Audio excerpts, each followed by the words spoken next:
We're back here on Sports Time. Let's check out girls volleyball. Ridgefield Park's Rachel Pena and the Scarlets with the fashion statement, the polka dot socks. Maybe that would give them good luck against Cliffside Park, but Denise Hadzovic would have something to say about that. We picked things up in the first game. Game tied at 3, and Hadzovic with the hammer right there gives the Red Raiders the early lead, and then Hadzovic would do it on service. This is a jump serve, folks. That's one.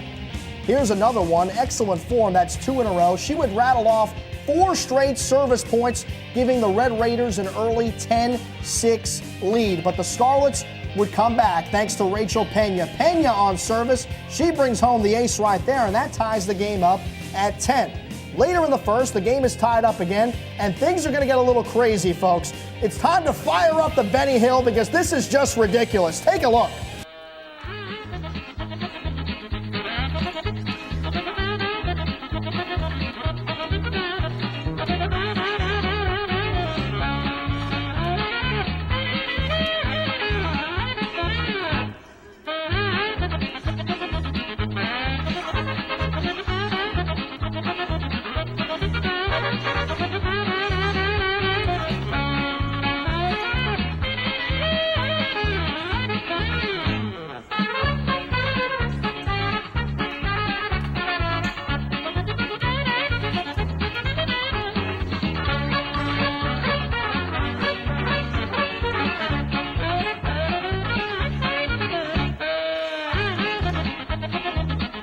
And finally, after 4 minutes of a rally, Cliffside Park wins the point.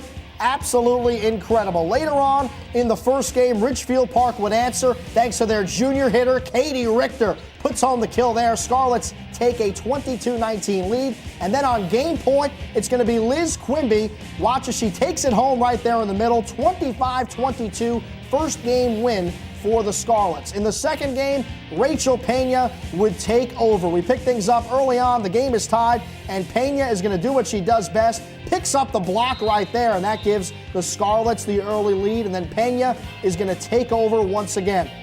This time, she's going to use her body and put home the big spike up the middle. That gives the Scarlets a 6-2 lead.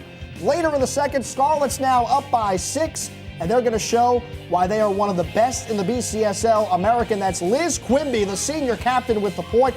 The Scarlets go on to win this one 2-0.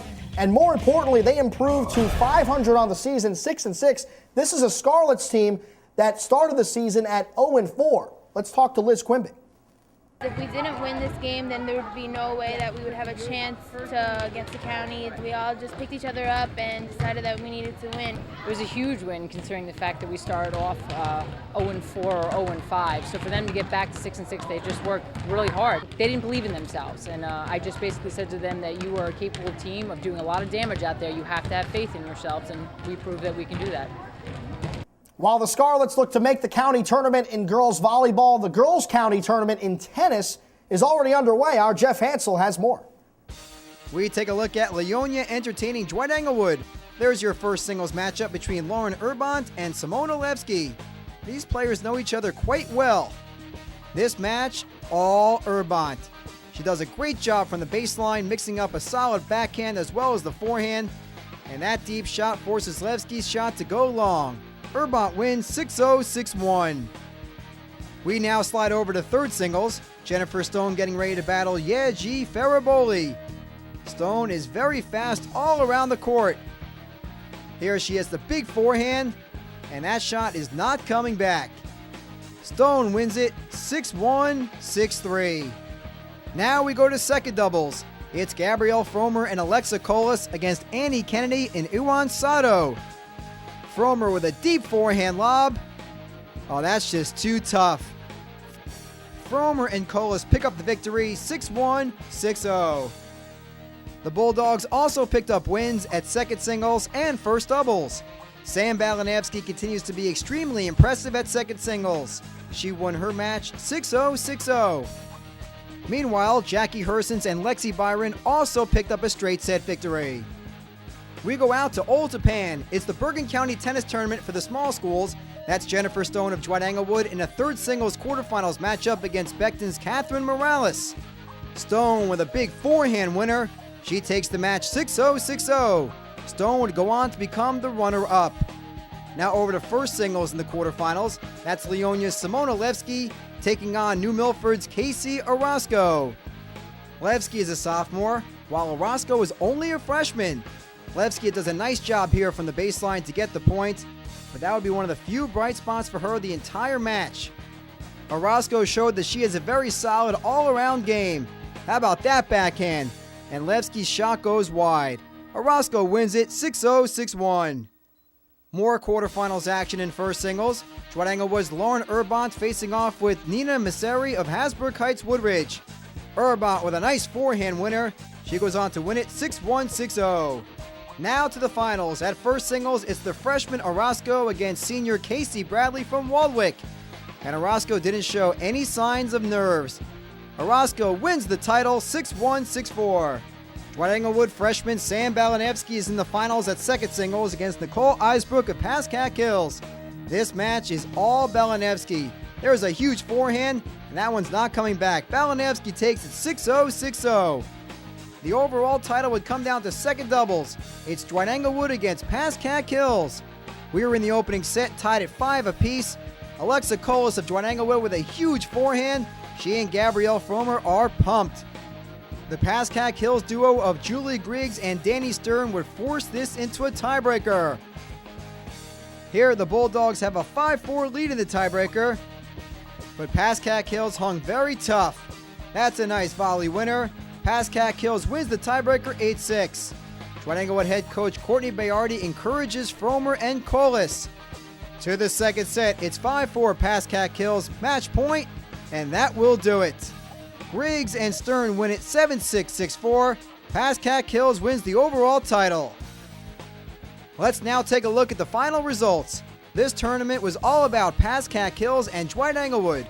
4 of the 5 individual finals came down to those two schools. Pascack Hills won 3 of them. When it was over, Dwight Englewood head coach Courtney Bayardi talked about her team's performance. I thought they played great. I couldn't ask for anything more.